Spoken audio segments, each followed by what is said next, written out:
So what we're going to do today is we're going to show you how we take apart the MD dryer. This is an MD 300, but the same procedures pretty much go right through the range. So MD 100, 200, 300, 400, 600, 1000, they're pretty much all the same. Once you get up to MD 1800, MD 2500, that's a different setup. What we're going to start with now is we're going to take off the lid, and then the next video you'll be able to see inside exactly what's going on inside of here. One thing to be certain of, this, if this was on site now, you'd have to do an isolation. So you'd have to make sure that the valves are closed and the bypass is open, the bypass being the bottom valve. And there's a drain underneath, which I'll do a clip of after, and the drain has to be open to purge the air out of the dryer, because this is a pressurised vessel. So you've got to make sure it's safe. David's currently taking out off the bolts and nuts that hold the lid on. And you can see that the lid itself is centrally removed with an eye bolt and a chain block attached.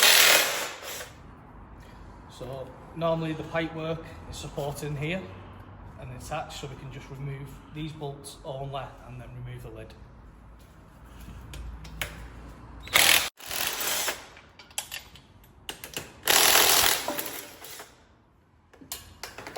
On this size, that's probably enough for Dave to lift, but obviously on a bigger dryer, that would be quite heavy, so you probably need two guys. We get a bit of a closer look now. As we said before, this is the isolation valve. This is the bypass valve. These two valves shut the air off to the dryer itself. Okay, the next step is going to be removing the lid. So what David's doing now, he's going to lift the lid. And when he lifts the lid up, you've got to be careful. Normally you would have two men, so you'd have one man supporting it. As you can see, it starts to move sideways. What you don't want to do is actually damage the drum inside. So as you can see inside, what you've got here is this nozzle. And you've got to make sure, because that is actually lower than the lid itself, that when we put it down on the pallet, that we don't damage this nozzle. This nozzle is around €2,000 if the ends get damaged. So we've got to be very careful. This is an old drum that's in the dryer for training purposes, but this is your first glimpse of how the drum is located, and this is the sealing ring. So this blue sealing ring here will be replaced during the overhaul. Likewise, this sealing ring here will be replaced during the overhaul. So what you've got inside of here as well is that copper pipe that you can see up there now. That's the DP pipe. You've got to make sure that that's okay, not damaged or loose or anything, because that's what's connected to these to give you a measurement for your DP, which we'll talk about later. You notice on the inlet, the Regen inlet, you'll have a gauze filter like this. This is obviously an old one. Sometimes you'll find a lot of matter in there that needs cleaning out, and this should come in the 40,000 hour overhaul kit to replace it. Also notice there's a steel washer that fits on top of it. So you get your first view now of the lid turned over on its side. This is what's called the upper segment. So this fits alongside the drum itself, and you'll see that it moves. It's on a spring arrangement, which we'll show you later when we take it apart. Dave is installing a bracket that we've made. We can give you the dimensions to make your own, but this is what you need to lift the drum out, and it gives a very central lift. You'll notice that the lid is sealed with an O-ring. This is obviously an old one, but you get a new one in the kit as well that you'll have to install. So when you're lifting the drum out, you've got to be careful of the chain. We don't want to damage the material, and we don't want to damage the seal. You can see this is a training one, so it's been in and out in many times, and we have some damage across here. As we get higher, the chain is going to start to hit, and we want to avoid that by keeping it away as we lift. Now lifting the drum out. Again, if there's two of you, one of you will be stabilising this centrally, just so it's a smooth lift. For this occasion, it doesn't matter, we're just going to lift it out anyway.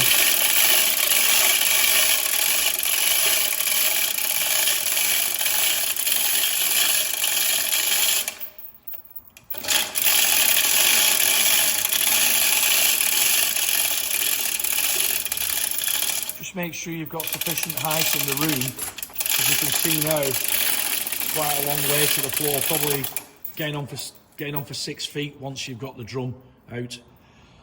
Okay, the drum's now clear. I'm going to bring it over and we're going to put it down onto the pallet.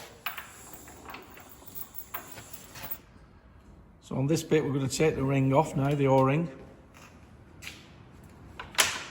And also there's a steel ring. This is a sealing ring.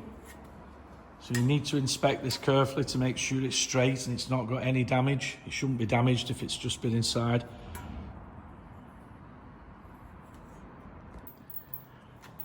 What we're doing now is we're going to put the drum down onto the pallet, but because the drum material is easily damaged, you need to put a piece of foam or cardboard there to make sure when you put the drum down that it's got a soft landing.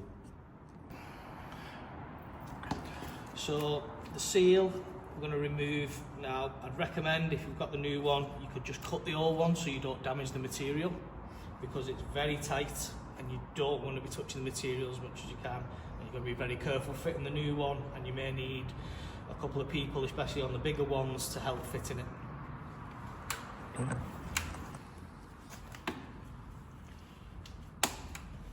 Yeah, you can see it's very tight.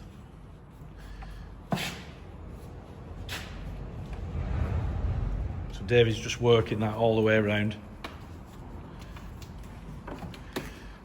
If they've been on a while as well, they sometimes break because they get brittle. This one's actually quite a new one, which obviously we've used for training.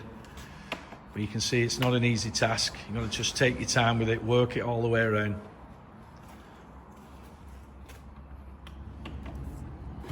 So David's now removed it. If it's not got any damage at all and it's still flexible, it can still be used. But generally after 40,000 hours, the parts you get in the kit, you should automatically replace it.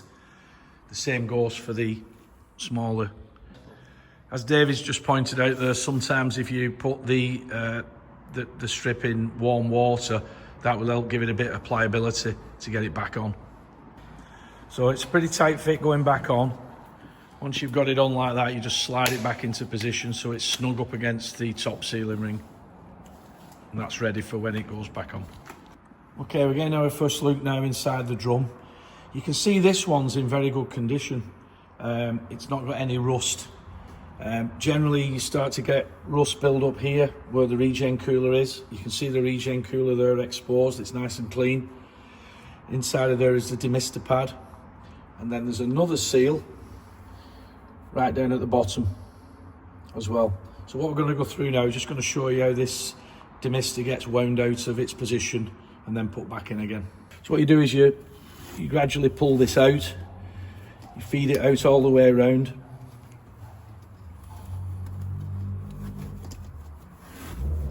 You'll find once it's partially out, you can start to pull it through. You see this one's been in a while, so it's going to be hard. So I'm not going to go through the whole process. Just going to show you inside now. You can see again in the bottom, this one's been well prepared, it's been painted, but you've got to check for any rust or damage. Once you get the new Demister, again you just pop it back in, push it back in all the way around, and that's back in position. Not filmed. Okay. So this casting is actually shaped in the middle. It's quite hard to see because this one's in a good condition. So it's like bored out, basically. Yeah. But this seal ring here will not fit past this centre part. So if we see any damage, you can see we've got some small damage here. It affects us with our sealing, and we might have to replace this. It would be changed on the overhaul.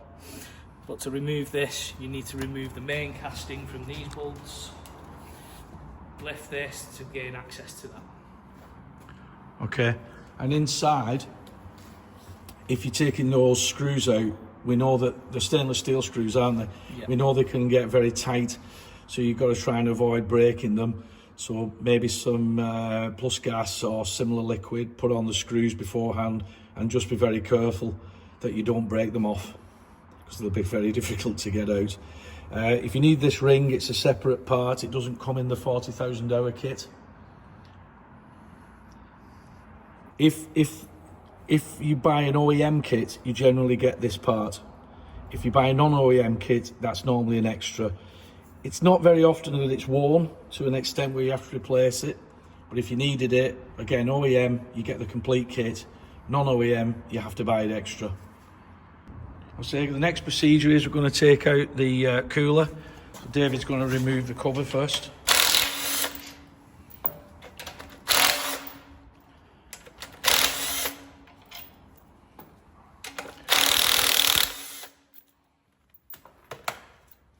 This one's been out before. You might find you just have to pry it slightly with a pry bar on the sides if it's not been off for a while. And we're missing O-rings on this one. Yeah, one. it should have O-rings on this that fit into this piece here and on here. You'll notice on this cooler it's got a hole at the top. This is to allow for any airlocks, so it has to go back in this way with the hole at the top. 3, where you go. So on the bottom we have the condensate drains. So you have 2 at different levels. This one is loose because it's for training, but you have this for a different level, and this will stop the cooler being removed, and you can damage the cooler and this if you try to remove the cooler. So that's got to be taken out first. So now we remove the 4 bolts. Normally you would have pipes obviously to the plant connected to here. You would normally have nipples that you can unfasten on the pipework. Some people, when they install the pipework, put a solid pipe here, so it can be more challenging. But generally you've got to have the pipes removed through some sort of nipple so you can do this next procedure. David's just removing the last bolt now. Screw. Okay, now that came off again fairly easy. You can see there's an O-ring on here and there's a rubber strip here. You have to check the condition of this rubber strip. You can replace it, but if it's still sort of in this condition and just wants cleaning, leave it as it is. It's just got to seal against this strip here. So this cooler's coming out fairly easy. They don't always, and if you've got a lot of contamination on the air side here, it might be more challenging to get it out, but this one again is a training one, so it's going to come out fairly easily. You can see that's very clean actually. So that's in good condition. What I'll do is I'll show you a video clip of one that's in poor condition. So this is a short video clip of a Regen cooler that's in poor condition. This will be replaced. You can see here there's been a lot of corrosion on the fins and it started to break up, and this would actually then find its way onto the bottom of the drum material and destroy it. We would replace this cooler. On this type of cooler, the water's going through these tubes, so it's a good idea to get a drill with a long wire rod and gently go down each tube, making sure there's no blockages, and then blowing compressed air through. If you put it on its side and hold it up to the light, you should generally be able to see light through each tube. But don't be rough with it or you can damage it. So there's a few types of gearboxes on the MDs. This is the older type, not really readily available anymore. And then we have the newer type, which is on the unit we were just working. But if you look at the parts manuals, you have a full breakdown of the older one and individual parts you can service. On the newer style gearbox, these items are still available, but for the main gearbox, this is not a serviceable item. It's a complete replacement. Okay. Okay. So this is the gearbox seal. This one's quite old compared to the one you seen when we was working on. So when the gearbox is out, we can replace this. So this is the first line of condensate defence to stop it entering inside the gearbox. Yeah, and that comes in the 40k kit. Does it come in an 8,000 hour kit? Yeah. Comes in an 8,000 hour kit. Okay, brilliant. So David's just going to talk about the gearbox removal and checking it. So we're going to remove it, but just on this one here, you have an inspection hole. So for one, you can see if the shaft is rotating, because sometimes the motor operates This is all turning, but inside isn't. So you've got a broken gearbox basically, yeah. It rotates very slowly, so you're better to mark the shaft with like a paint pen or an ink marker. Yep. And then you can slowly see it rotate. Okay, and then removing the gearbox, providing you've got the height to the floor, there's just a section of bolts, isn't there, that you undo? So it's these 17mm heads, yep. And the gearbox are lowered. Also, just on this hole, if we have water coming out of here, it means the seals have failed inside and it needs a service. Needs a service, okay. So this one has the WD-330 electric drains. It can be manual, it can also be a weir system, many different variations, but all drains should be serviced every 4,000 hours. So these are the isolation and bypass valves for service, but you have to be very careful using them for service because it's not like a true isolation valve. You can get leakage. So generally we use the valve that customer supplies after the dryer. They can be overhauled under 40,000, new rubber seals, new white seals which I can show you in the kit. But if they're working or they're not in use, then we generally just leave them alone. So this is slightly spring loaded, so this is to help when it's running on top of the drum. We're checking for any wear. This one's very good, we've not got any damage. If we start to get damage here, this is where the differential reading will be taken and we'll start to see the differential moving a lot. Yep. Seal. The seal, change on the service. So we want to make sure that's in good condition because again, if we're not getting a good seal against the drum, we will lose the differential pressure. Yeah, so that blue seal is actually sitting inside of there on that ring where my finger's pointing. Okay, and about the nozzle, Dave, if we want to protect that, don't we? So we've turned this one over because it's a smaller lid, but on the larger lids, you want to make sure you put wood across because it's very close between this height and this height, so it can't go directly on the floor itself. And we want to make sure we don't get any damage when we remove or refit. Yeah, because it's got a sharp edge, hasn't it? So any damage to that nozzle will start to give probably loading problems, the dryer won't work properly, so you've got to make sure that's in good condition. So normally the type of nozzle that's fitted is ticked. On this one it's not, but basically when it's marked by an X, you know what nozzle for what pressure. They come with a standard of 7 bar. You'll also find on quite a few MD dryers that they put it, when the drum's replaced, they put a sticker on the outside that says the date, the type it is and the part number, and then of course you've got your normal serial number details and everything. We need this information, particularly if we're going to be quoting you a 40k kit, so send us a picture of the data plate. Any other information you can find as well will be useful. Yeah, further bit of information is normally on a OEM drum, you'll find that there's the data manufacturer and all the details on the drum itself. We normally want these drums back because we completely refurbished them, which I'm going to add some pictures on so you can see. This one's obviously quite badly damaged, poor quality now. It's been scored. We probably wouldn't reuse this even if it was coming out of a custom machine. Start to get breakaway on these outer edges here. Sometimes the drum is actually loose and sometimes you can press with your thumb and make this one's quite tough, but normally if it's a worn drum you can push the material in. Okay, what you can see under here, this is where this pin connects with that slot. So when you're taking the drum out, sometimes you can mark on the drum here at the top, a line, a felt tip line and a felt tip line here on the casting. That'll enable you to get it in the same position. That's providing you've not had the gearbox out. If the gearbox is in the same position as removal, the felt tip on here and the felt tip on there will help you. Obviously, if you've had the gearbox out, you've got to start from fresh, but we're going to show you how you locate this drum part here into here. So remember we was looking at the seal ring, making sure it's not disturbed or damaged or anything and it's flat. And then you put the new O-ring on at this stage.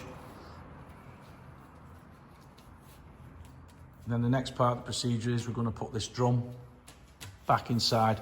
Again, 2 men is much better than 1 because then you can make sure it's straight as it goes back in.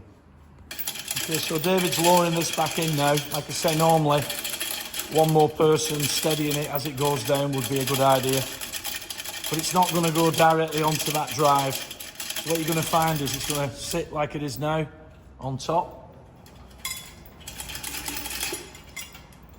And David's going to manoeuvre it round until it enters the drive.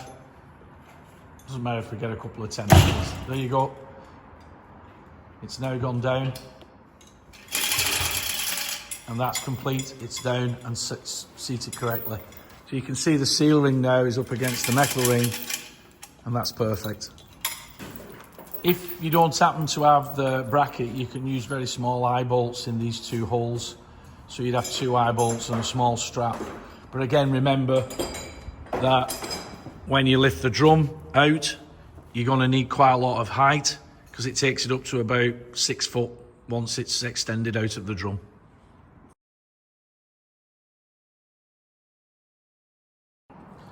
Okay, this is a DP gauge that's fitted to a lot of MD drives. You normally get this fitted automatically on IMD compressors, but on many of the actual machines that you're going to see in Egypt, you'll probably find they just have this plastic tube like a U. This is a lot easier because it's got this valve and these 2 valves that are normally on the dryer itself. But David's going to describe now the best way that you can check the DP. So you would have this filled with water. So when it's upright like that, you'd have the water equal to start with because obviously the dryer's not running. So much easier when the dryer's off and isolated because we haven't got air pressure here. But if we do have air pressure, again, this one is easier because we have this valve. But in this situation, with this one closed, we can open these and then we can open this one slowly and we should see if the machine's running. It goes into negative on the left, this being the green area, and we're looking for around 15 to 30 millimeter on a fixed speed, and on a VSD at low speeds we would be around 5 to 10 millimeter. So now if we did have pressure and the machine's running and we need to refill this with water and we've refilled it, now we have to be careful because we've got air pressure here, and if we open one of these valves too quickly it will disappear or suction. That's if we've got the regen valves incorrectly set. Yeah, so this is off, easier. We can open these 2 with the air and just make sure we don't lose any water. And then again, slowly open this one. So if we get a sudden discharge of the water back up one of the 2 pipes, we know that the regen valve's opened too much and we need to reset the regen valve to stop the rush of the water out the tubes. Sometimes it can go really fast, and then sometimes it can go really slow. Yeah, and if we don't have this valve and we only have these 2 valves, yeah, you have to be very careful when you're setting, and you just have to open very slowly and watch the water.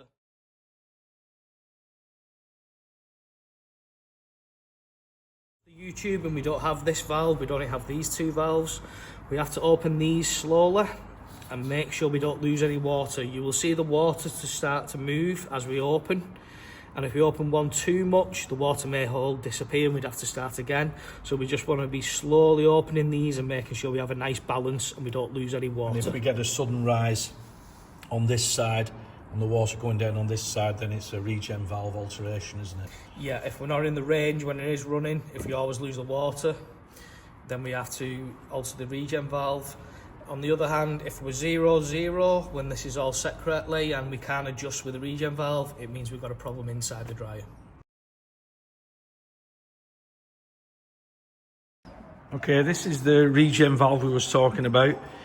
You'll see that it has a flap inside that you only need to move very slightly. You don't want it like this, you don't want it like this. It almost start with it shut and then just open it gradually. You've got a slot on the end and a lock nut. You've got a slot on the end and a lock nut. And there's a dome nut actually goes on here. Be careful because this can be up to 180 to 100 degrees, so it gets very, very hot. But once you've actually set the regen valve in the correct position and got your measurement here correct, you can then lock the lock nut and put the dome nut back on. This is an example of a larger MD dryer that's suffered a lot of rusting inside. So if you take the drum out of a dryer and you found rust like this and here on the sides, really what you need to do is wire brush all of this old material off and put a new epoxy coating on. Not just paint, it's got to be high temperature epoxy, because this type of rust will come up and damage the drum.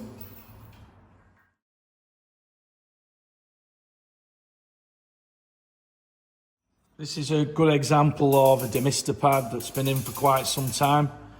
You'll notice the colour, if it's been in about 8,000 hours, will be a little bit darker than this, but it'll almost still be blue. This one's gone a lot darker because it's been in a long time. You would definitely replace this with a new Demister.